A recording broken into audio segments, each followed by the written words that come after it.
TC has informed me that he is in fact going for it. He is not laying up. All right, well, we got to look at it now.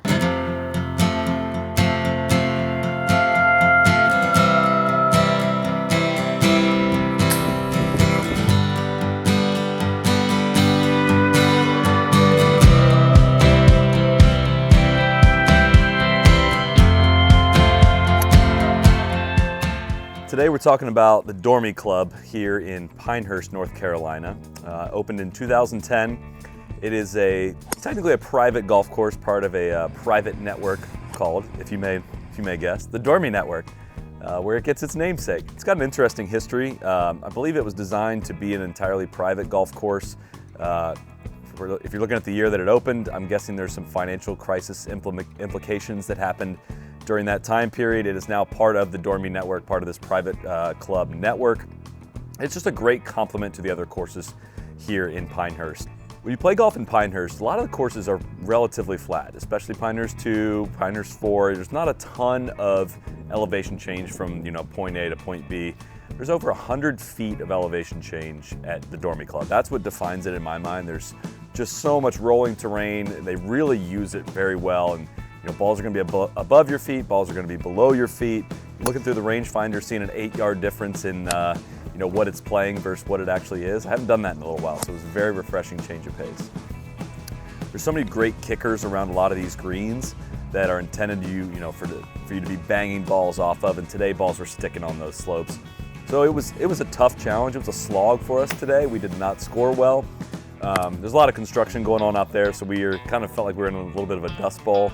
There were a lot of putts. I think we're too used to the Florida stuff, man. Like getting out there, the elevation change, even on the greens, is hard to visually adjust your eyes to. Like there's a couple putts where I'm like, okay, this is uphill. And by the time I go to hit it, I realize that it's downhill just because of how deceptive a lot of it is. But I really do like the golf course.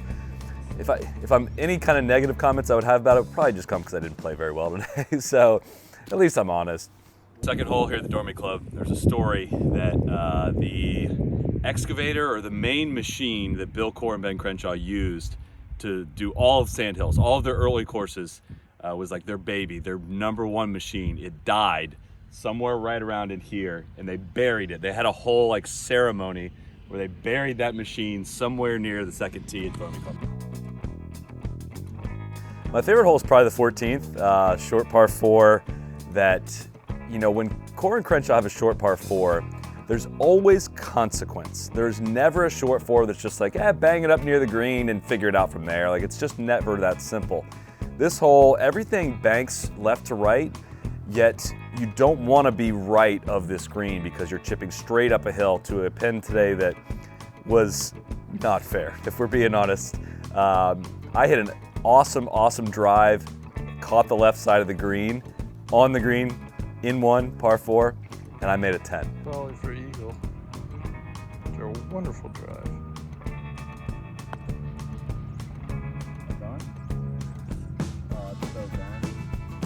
I putted it off the green, which I deserved. I hit a really bad putt.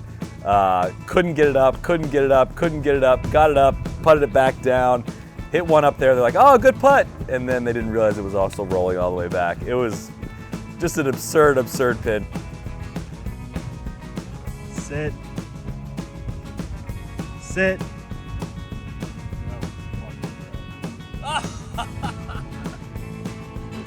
Randy didn't have any trouble. Randy made birdie. That's my partner right there.